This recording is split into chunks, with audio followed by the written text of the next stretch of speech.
बीदर तालुके में शहर के बाहरी क्षेत्र गोनल्ली में गुम्पार रिंग रोड से ग्राम में जाने वाली सड़क की हालत बहुत ही खराब हो चुकी है, जबकि यह शहर से जुड़ा क्षेत्र है और कई लोग यहां पर कॉलोनियों में रह रहे हैं और साथ ही सरकारी हॉस्टल आदि भी इस क्षेत्र में रहने से सड़क पर अधिक वाहनों का चलना और रात दिन लोगों की आवाजाही लगी रहती है।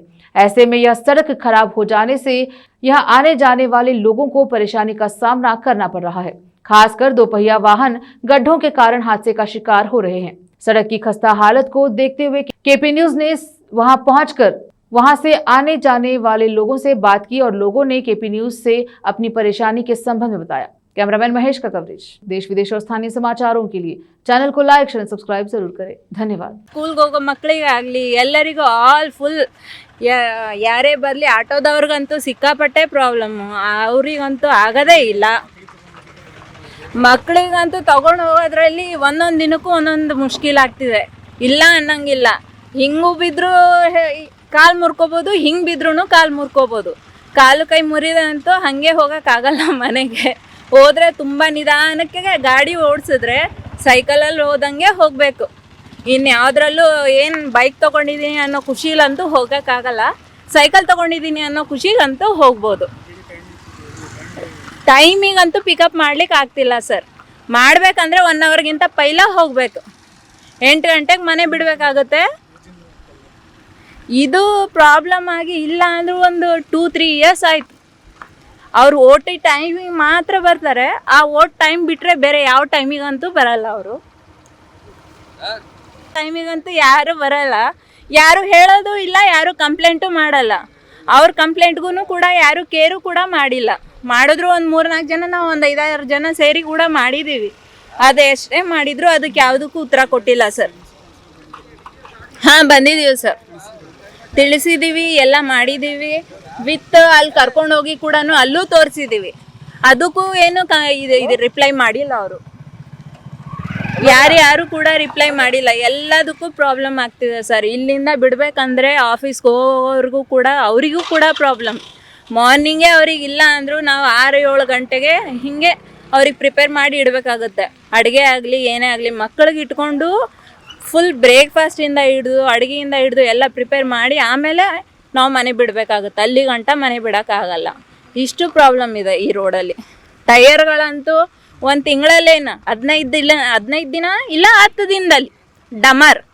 ಆ ಟಯರ್ಗಂತೂ ಇವ್ರೇನು ದುಡ್ಡು ಕೊಡಲ್ಲ. ಏನು ಗೌರ್ಮೆಂಟಿಂದ ಕೊಡ್ತಾ ಇದ್ದೀವಿ, ತಗೊಳ್ಳಿ ಟಯರ್ ಹಾಕಿಸ್ಕೋರಿ, ರೋಡ್ ಇದ್ರೆ ಹಿಂಗೆ ಇರಲಿ ಪರವಾಗಿಲ್ಲ, ನಾವು ಮಾಡಿಸಿ ಹೋದ್ರು ನಿಮ್ಮ ಟಯರಿಗೆ ದುಡ್ಡು ಕೊಡ್ತೀವಂತ ಯಾರೂ ಕೊಡಲ್ಲ. ನಮ್ಮ ಟಯರ್ ನಾವೇ ನೋಡ್ಕೋಬೇಕಾಗುತ್ತೆ. ಸೈಕಲ್ ಟಯರ್ ಅಲ್ವಾ, ಇವರು ಅದಕ್ಕೆ 100 ರೂಪಾಯಿ ಟಯರ್ ಅಂತ ತಿಳ್ಕೊಂಡು ಆರಾಮಾಗಿರ್ತಾರೆ. ಮತ್ತೆ ಏನಿಲ್ಲ ಸರ್. ಹಂಸ ಅಂತ ನನ್ನ ಹೆಸರು. ಸರ್ ಇಲ್ಲಿ ಇನ್ನೊಂದು ಸ್ವಲ್ಪ ಮುಂದೆ ಹೋದರೆ TDB ಕಾಲೋನಿಯಿಂದ ಇನ್ನೊಂದು ಸ್ವಲ್ಪ ಮುಂದೆ ಇದೆ ಸರ್. ಶಾಪ್ ಸಿಗುತ್ತೆ. 2 ಶಾಪಿಂದ ಬಾಜು ನಮ್ಮ ಮನೆಯೇ ಇದೆ, ಅಲ್ಲೇ ನಮ್ಮ ಮನೆ. ಇಸ್ಕೂಲ್ ಕಂಡ್ರಿ ರೇಮ್ ಕಂಡ್ರಿಗೆ ಮನವಿ ಮಾಡ್ರಿ ಸರ್. ಇದೆಲ್ಲ ಈ ರೋಡ್ ಮಳೆಗಾಲದಾಗ ನಮ್ಗೆ ಎಷ್ಟು ಓಡಾಡೋಕ್ಕಿಲ್ಲ ಸರ್. ಹುಡುಗರಿಗೆ ತೊಗೊಂಡು ನಾವು ಓಡಾಡಬೇಕಾದ್ರೆ ಬೀಳ್ಬೇಕಾಯ್ತದೆ ಸರ್. ಬಿದ್ದರೆ ಯಾರು ನೋಡೋದಿಲ್ಲ ಸರ್. ನಮಗೆ ಆ ಸಲಕ್ಕೆ ನಿಮಗೆ ಮನವಿ ಮಾಡತ್ತೇವೆ ಸರ್, ಇದೆಲ್ಲ ರೋಡ್ ಮಾಡಿಕೊಡ್ರಿ ಅಂತ. ನಮಸ್ಕಾರ ವೀಕ್ಷಕರೇ, ನಾನು ಈ ಒಂದು TDB ಕಾಲನಿಯ ನಿವಾಸಿಯಾಗಿರ್ತೇನೆ. ನನ್ನ ಹೆಸರು ರಾಜ್ಕುಮಾರ್ ಅಂತ. ರಾಜ್ಕುಮಾರ್ ತುಕಾರಾಮ್ ಆಟೋ ನಾನು ಚಾಲನೆ ಮಾಡ್ತೇನೆ. ಭಾಳಷ್ಟು ವರ್ಷಗಳ ಹಿಂದೆ ನಮ್ಮ ಅಶೋಕ್ ಖೇಣಿ ಅವರು ಈ ರೋಡ್ ರಸ್ತೆ ಮಾಡಿದರು. ಅದು ಕೆಲವೊಂದು ಏನಿಲ್ಲ ಅಂದ್ರೆ ಒಂದು 10 ವರ್ಷಗಳು ಕಳೆದೋದವು. ಆದರೆ ಇನ್ನೂ ಇದು ಮತ್ತು ಅದೇ ದುರ್ವ್ಯವಸ್ಥೆಯಲ್ಲಿದೆ. ನಾವು ಹೋಗುವಾಗ ಬರುವಾಗ ಕೂಡ ನಮ್ಗೆ ಭಾಳಷ್ಟು ಭಾಳಷ್ಟು ಪಾರ್ಟ್ಸ್ಗಳು ಹಾಳಾಗ್ತವೆ, ಭಾಳಷ್ಟು ತೊಂದರೆಗಿದ್ದೇವೆ, ಭಾಳಷ್ಟು ನೋವು ಆಗ್ತಾಯಿದೆ. ಏನಂದರೆ ಎಷ್ಟು ಸಾರಿ ನಾವು ಸನ್ಮಾನ್ಯ ಶ್ರೀ ಈಶ್ವರ್ ಖಂಡ್ರೆ ಸಾಹೇಬರು ಈ ಒಂದು ಹಾಸ್ಟೆಲ್ ಉದ್ಘಾಟನೆಗಾಗಿ ಬಂದಿದ್ದರು. ಅವ್ರಿಗೂ ನಾವು ಎಡ್ಡೆರ ಮುಳ್ಳು ಕೈ ಜೋಡಿಸಿ ಹೇಳ್ಕೊಂಡಿದ್ದೆವು, ಕೇಳಿದೆವು. ಆದರೆ ಈ ಒಂದು ರಸ್ತೆ ಅವರು ಗಮನಕ್ಕೆ ಬಂದಿಲ್ಲ. ಈ ಒಂದು KP ನ್ಯೂಸ್ ಮಾಧ್ಯಮದ ಮೂಲಕ ನಾವು ಅವರಲ್ಲಿ ನಮ್ಮ ಕೈ ಜೋಡಿಸಿ ಕಳಕಳಿ ಮನವಿ ಏನಂದ್ರೆ, ಭಾಳಷ್ಟು ತೊಂದರೆ ಆಗ್ತದೆ ಗೋರ್ನಳ್ಳಿ ಗ್ರಾಮಸ್ಥರಿಗೆ ಮತ್ತು ನಮ್ಮ ಶಾಲಾ ಮಕ್ಕಳಿಗೆ ಹೋಗುವಾಗ ಬರುವಾಗ. ನೋಡಿರಿ 4 ಗಂಟೆಗೆ ಸ್ಕೂಲ್ ಬಿಟ್ಟರೆ ಇದು ರೋಡಿಗೆ ಬರ್ಬೇಕಾದ್ರೆ ನಮಗೆ ಭಾಳಷ್ಟು ತೊಂದರೆ ಆಗ್ತಾಯಿದೆ. ಇದು ಮಿನಿಮಮ್ ಸರ್ ಒಂದು ಭಾಳಾಗಿ ಕಳೆದ ಮಳೆಗಾಲಕ್ಕಿಂತ ಮೊದಲಿನ ಮಳೆಗಾಲ ಅಂದರೆ 2 ವರ್ಷದಿಂದ ಭಾಳ ಕೆಟ್ಟೋಗ್ಯದ ಸರ್. ಮೊದಲು 5 ವರ್ಷ 6 ವರ್ಷದಿಂದ ಸ್ವಲ್ಪ ಸರಿಯಾಗಿತ್ತು. ಇಲ್ಲಿಂದ ನಮ್ಮ ಪೆಟ್ರೋಲ್ ಪಂಪ್ ಇದೆಯಲ್ಲ ರವಿಸ್ವಾಮಿ ಪೆಟ್ರೋಲ್ ಪಂಪ್ನಿಂದ ಗೋರ್ನಳ್ಳಿ ಊರ ತನಕ ಮಾಡಿಕೊಟ್ರೆ ಭಾಳಷ್ಟು ಅವ್ರಿಗೆ ಪುಣ್ಯ ಬರ್ತದೆ. ನಮ್ಗೆ ರಿಕ್ವೆಸ್ಟ್ ಅದ ಏನಂದ್ರೆ ರಹೀಮ್ ಖಾನ್ ಸಾಬ್ರು ಭೀ ಭಾಳಷ್ಟು ಸಲ ಹೇಳಿದೆವು. ರಹೀಮ್ ಖಾನ್ ಸಾಬ್ರು ಗನ್ಮ್ಯಾನ್ ಸಮೇತ ಇಲ್ಲೇ ನಮ್ಮ TDB ಕಾಲನಿದಾಗ ಇರ್ತಾರೆ, ಪ್ರವೀಣ್ ಸರ್ ಅಂತ. ಅವ್ರಿಗೂ ನಾವು ಭಾಳಷ್ಟು ಸಲ ಮನವಿ ಮಾಡ್ಕೊಂಡೆವು. ಮತ್ತು ಜಯಕುಮಾರ್ TV ಮಾಧ್ಯಮದ ಮುಖಾಂತರ ಕೂಡ ಅವ್ರ ಮುಖಾಂತರ ಕೂಡ ಹೇಳಿದೆವು. ಆದರೆ ಇದು ಆಗ್ತಾನೆ ಇಲ್ಲ. ಇದರಿಂದ ಏನಾಗ್ಲತ್ತದ, ಸಾರ್ವಜನಿಕರಿಗೆ ಭಾಳ ತೊಂದರೆ ಆಗ್ಲತ್ತದ.